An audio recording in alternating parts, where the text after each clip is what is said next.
Thank you for listening to Rearview Mirror Chronicles.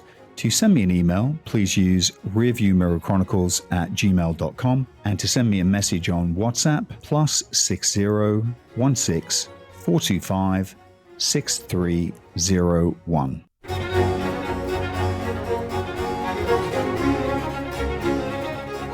Hello, and welcome to Rearview Mirror Chronicles, a podcast that takes serious history and makes it a little bit more fun. My name is Keith Hockton. I'm a public historian, author, and broadcaster, and I love most, if not all, things historical. Today's topic is the French Foreign Legion, the Expendables. It's the dark romance of the Legion that has haunted men from everywhere, fighting anywhere and dying for causes not their own. It's that same mystique that has fostered movies like Beau Geste, Outpost in Morocco, and Desert Legion, movies that I actually grew up with that did much to enhance the romantic notion of the Legion. But this is because there was actually very little known about them back then. However, with the countless books by ex-legionnaires now on the market, the most famous, I guess, being Simon Murray's Legionnaire, which I read in 1986, it's through books like these that we've come to know that there is absolutely nothing romantic about the Legion whatsoever. So first and foremost, the French Foreign Legion is not a special forces unit in the traditional sense, and that's important. It's primarily an infantry regiment renowned for its discipline, toughness, and versatility. And while they excel in a wide range of military operations, including counterterrorism and reconnaissance, their focus extends beyond special forces missions. And this is just one of the things that makes these guys special. The Legion's unique composition of foreign volunteers and its reputation for accepting individuals seeking a new start makes it distinctive, and it's different, very, very different from the specialized special forces units like GIGN. Legionnaires need war, certainly. My advice for those of you out there looking to join the Legion, and I have made that trip to Marseille myself, is the following. Do not go to France if you are mentally not ready for what the Legion has to offer. Give that some thought. And if you can't do at least 20 pull-ups, do not go. This is a physical battalion, and you need to get that in your head. The Cooper test, which involves running as far as possible in 12 minutes, and the Luc Leger test, a true test of physical and mental strength, can be overcome with the right mental attitude. So again, get your head straight before you go. Lastly, have your teeth checked before you go to France. You have to have at least 6 teeth of your own, and if you have tooth decay, you'll be refused immediately. On the other hand, if you want to join the mountain troops or the paratroopers, your BMI or your body mass index can't be high. And if you aren't particularly muscular, my advice is that you should apply before you are 25 or get muscular. So the word foreign in the name French Foreign Legion doesn't refer to faraway battlegrounds. It refers to the Legion itself, which is a branch of the French army commanded by French officers, but built from volunteers from around the world. And if you travel to France, don't be surprised to see legionnaires training in the countryside, and usually very near the Pyrenees. On one occasion, I came across new recruits sitting back to back on 2 rows of steel chairs. This was probably 3 or 4 years ago now, but they were wearing camouflage fatigues and their faces were painted, and they had French assault rifles. The chairs are meant to represent the benches in a helicopter flying into action, say, I guess somewhere in Africa in the next few years to come. 2 recruits who had been injured while running sat facing forward holding their crutches. These guys were the pilots. Their job was just to sit there and endure. The job of the others was to wait for the imaginary touchdown, then disembark from the imaginary helicopter and pretend to secure the imaginary landing zone. Those who charged into the imaginary tail rotor or committed some other blunder would have push-ups to do immediately, counting them off in phonetic French. 1, 2, 3, 4, 5. If they ran out of vocabulary, which was often, they would have to start again.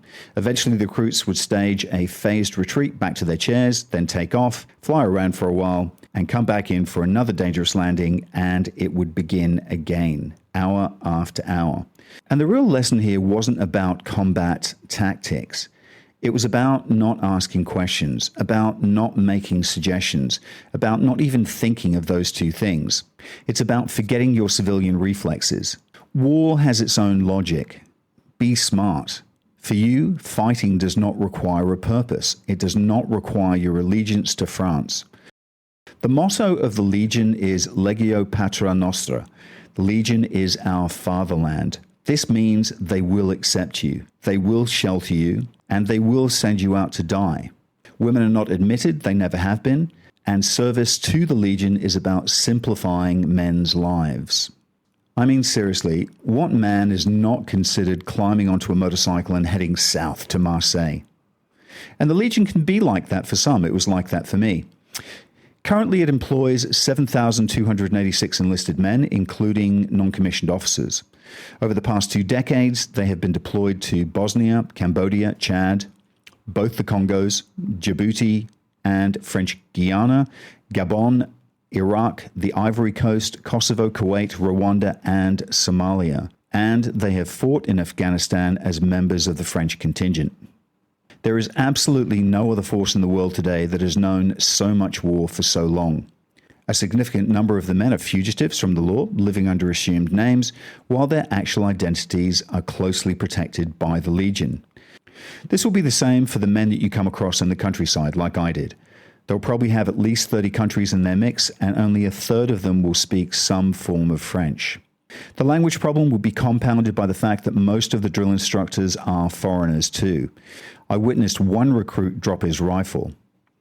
The sergeant walked up to him and simply held out his fist, against which the recruit proceeded to bang his head.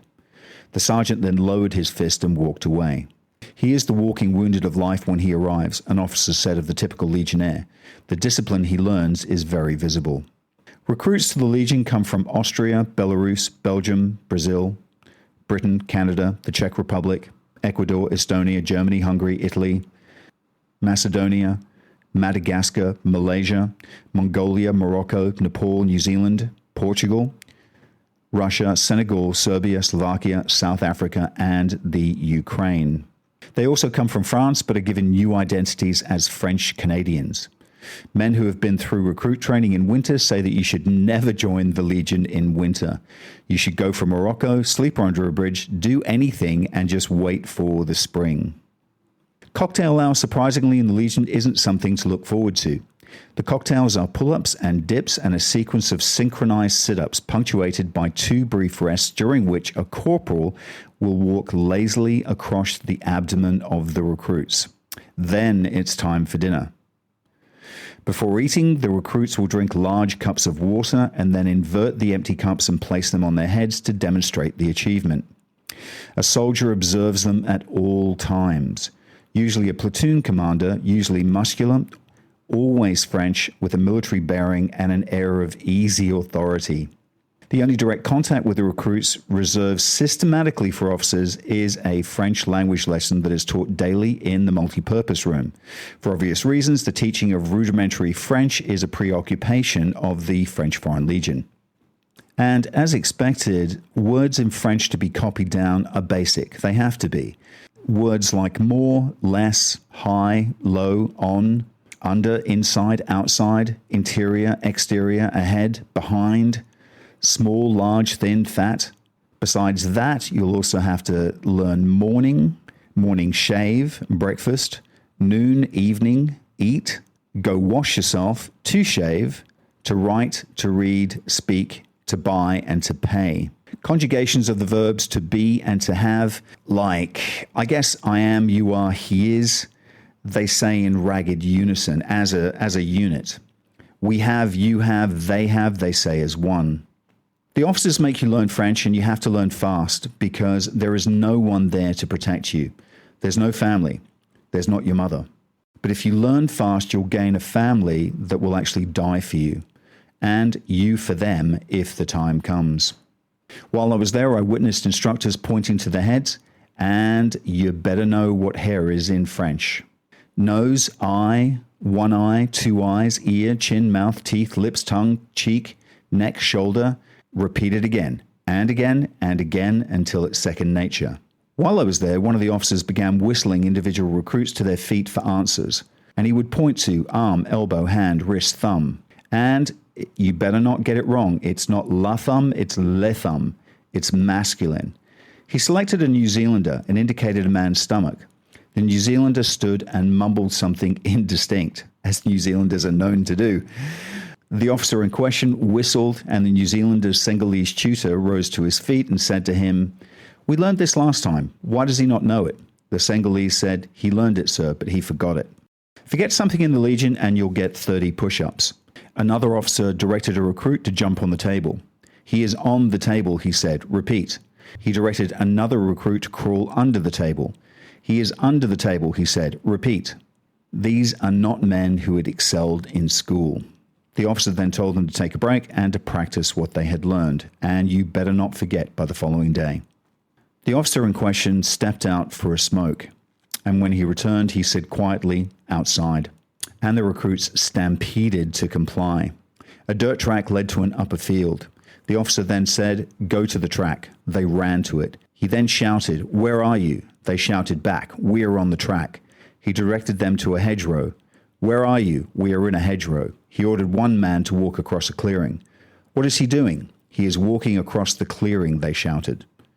He ordered all the others into a ditch. "Where are you now?" "We are in a ditch," they shouted.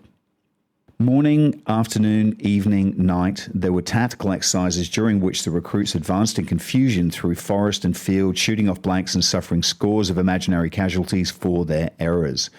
There were parade ground exercises during which they learned the strange, slow cadence of the Legion's ceremonial march and the lyrics to the Legion's songs. Yeah, voilà le Bouddha, voilà le Bouddha, voilà le Bouddha. Pour les Alsaciens, les Suisses et les Lorrains. Pour les Belges, il n'y en a plus. Pour les Belges, il n'y en a plus. Ce sont des tireurs au cul. Pour les Belges, il n'y en a plus. Pour les Belges, il n'y en a plus. Ce sont des tireurs au cul.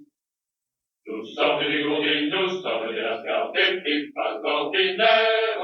Nous avons souvent notre capa, nous sommes des légionnaires. Autant qu'à l'allégorie mortelle. À qui un grand illustre notre drapeau. Héros de Cameroun et frères modernes, dans les entraînements en vos tombeaux. Tiens, voilà du boudin, voilà du boudin, voilà du boudin. Pour les Alsaciens, les Suisses et les Lorrains. Pour les Belges, il n'y en a plus. Pour les Belges, il n'y en a plus. Ce sont des tireurs au cul. Pour les Belges, il n'y en a plus. Pour les Belges, il n'y en a plus. Ce sont des tireurs au cul. Nos anciens ont su mourir pour la gloire de la Légion. Nous saurons bien nous tirer et pour la tradition. There were runs, short and long, and they continued day and night. There were weapon disassembly and cleaning classes, and there were endless housekeeping chores, the tedious corvées that constitute much of garrison life. The last part of the country training program calls for the platoon to walk out carrying full patrol gear and to make a roundabout 2-day, 50-mile march back to the Legion's headquarters near Carcassonne for the final 3 months of basic training. This is a rite of passage. Once it is completed, recruits become true legionnaires, and during an initiation ceremony are given permission by the regimental commander to put on their kepis for the first time. Kepis are stiff, round, flat-topped garrison caps worn by the French army as part of the traditional dress uniform. Easily distinguishable. Everybody knows what they're like. Charles de Gaulle wears one in famous pictures, and those worn by legionnaires are white, a colour that is exclusive to the Legion and gives rise to the term kepi blanc, often used to signify the soldiers themselves. Legionnaires are expected to be proud of their caps, and by God, do not touch them. During the exercises that I witnessed, I actually thought that the French people might come out to encourage would-be legionnaires and maybe even warm them, with offers of tea or coffee. But surprisingly, rather the opposite occurred when some of the residents of a village that they'd actually passed through actually closed their shutters as if to wish the legionnaires gone. And I was to learn later that this actually fit a pattern. Drivers wouldn't bother to slow down either as they passed the line of exhausted troops to shout encouragement. I've seen that happen in the UK, I've seen it happen in America, but not here in France. The French generally ignored them. And then I thought, it seems that the French love their army once a year, on Bastille Day, but only if the sky is blue. As for the foreigners of the French Foreign Legion, by definition, well, I guess they've always been expendable. That then made me look at the past and that expendability that can actually be measured. So, since 1831, when the Legion was formed by King Louis Philippe, more than 35,000 legionnaires have actually died in battle, often anonymously and more often in vain. The Legion was actually created primarily to gather up some of the foreign deserters and criminals who had drifted to France in the aftermath of the Napoleonic Wars. And it was discovered that these men, who were said to threaten civil society, could be induced to become, professional soldiers at minimal cost. And then they were immediately exiled to North Africa to help with the conquest of Algeria. The new legionnaires got an early taste of the deal when, in the Legion's first North African battle, a squad of 27 was overrun after being abandoned by a French officer and the cavalry under his command. During the pacification of Algeria, 844 legionnaires died. During a foolish intervention in Spain in the 1830s, nearly 9,000 died or deserted.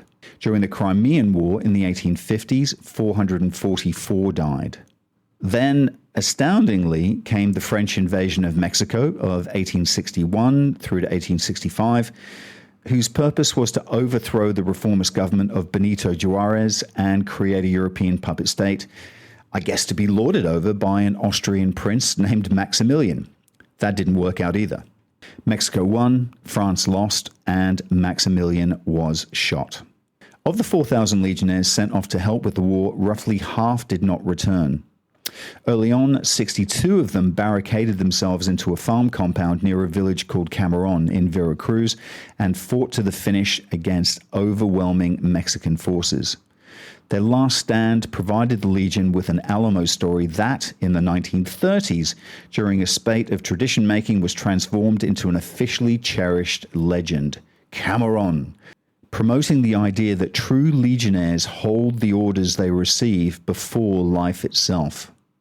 Between 1870 and 1871, more than 900 legionnaires died while reinforcing the French army in the Franco-Prussian War. This was the first fight on French soil. After the war ended, the Legion stayed on and helped with the bloody suppression of the Paris Commune, a civilian revolt during which legionnaires dutifully killed French citizens on French streets, often by summary execution. After order was restored, the legionnaires were quickly returned to their bases in Algeria, but they had earned the special loathing reserved for foreign mercenaries, and a visceral distrust of the Legion still felt by French leftists today. I suppose its physical isolation and its very lack of patriotic purpose turned out to be the attributes that have molded it into an unusually resolute French fighting force. And I suppose an idea grew up inside the Legion that meaningless sacrifice is actually a virtue itself, if tinged perhaps by tragedy, which led me back to thinking about the villagers closing their shutters as the would-be legionnaires marched by. A sort of nihilism took hold. In 1883, in Algeria, a general named François de Négrier, addressing a group of legionnaires who were leaving to fight the Chinese in Indochina, said, in loose translation, "You, legionnaires, you are soldiers meant to die, and I am sending you to the place where you can do it." Weirdly, apparently most of the legionnaires admired him and still admire him to this day. In any case, he was right. They died there, and also in various African colonies for reasons that must have seemed unimportant even at the time. Then came the First World War and a return to France, where 5,931 legionnaires lost their lives. During the interwar period, with the Legion having returned to North Africa, Hollywood suddenly found the Legion and produced not one but two beau geste movies, which captured the exoticism of the Saharan forts, and I think promoted a romantic image that actually boosted recruiting ever since. Immediately after World War II, which claimed 9,017 of its men, the Legion went to war in Indochina, where it lost more than 10,000 men. While I was traveling near Marseille, an old legionnaire told me about a lesson he learned as a young recruit, when a veteran sergeant took a moment to explain dying to him. He said, "It's like this. There is no point in trying to understand. Time is completely unimportant. We are dust from the stars. We are nothing at all.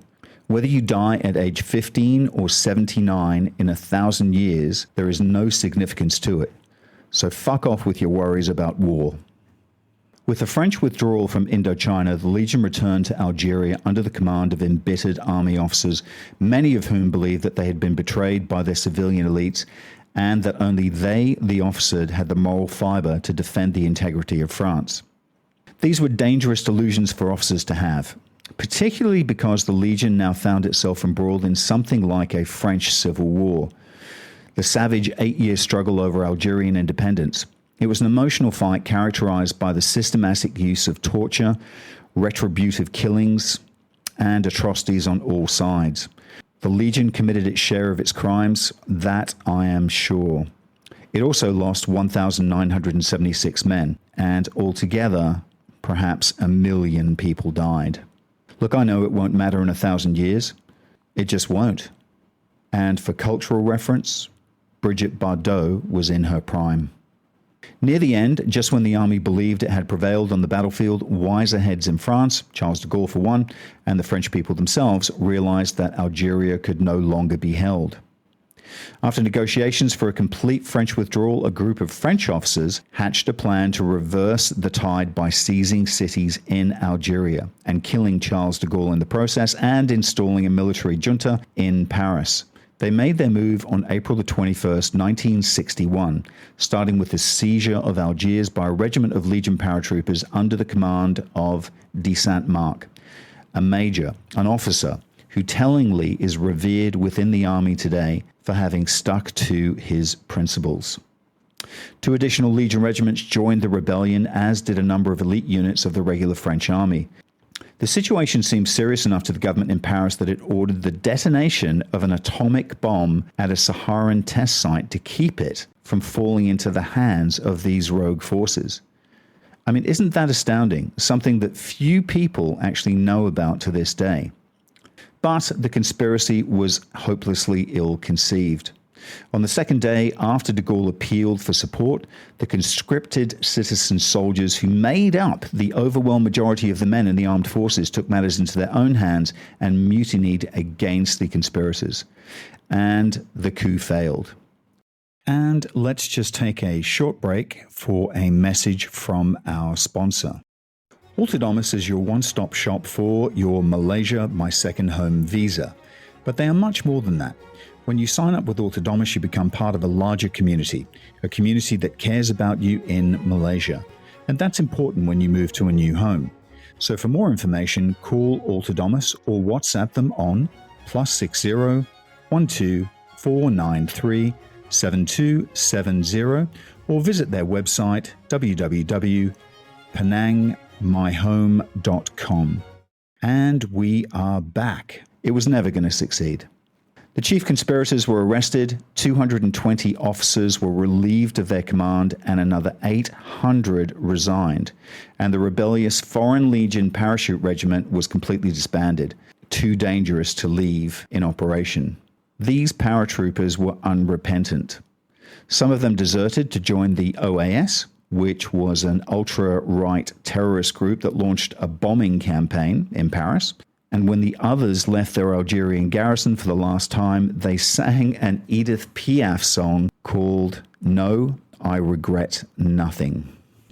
The Legion emerged from the experience reduced to 8,000 men and resigned to bases in northern France, where it spent the next decade doing little more than marching around and building roads. This was their punishment. The trauma was deep. This is a sensitive subject and officially denied by the French government, but the history of defeat encouraged a reactionary culture within the Legion itself, where the officer corps today harbors virulent right-wing views. It's common at social gatherings to hear young officers regretting the loss of Algeria, disparaging communists, insulting homosexuals, and seething at what they perceive as the decadence and the self-indulgence of modern French society.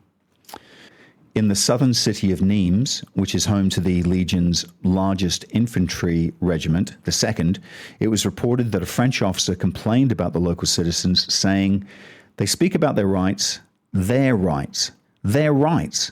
Well, what about their responsibilities? In the Legion, we don't speak about our rights. We speak about our duties to France."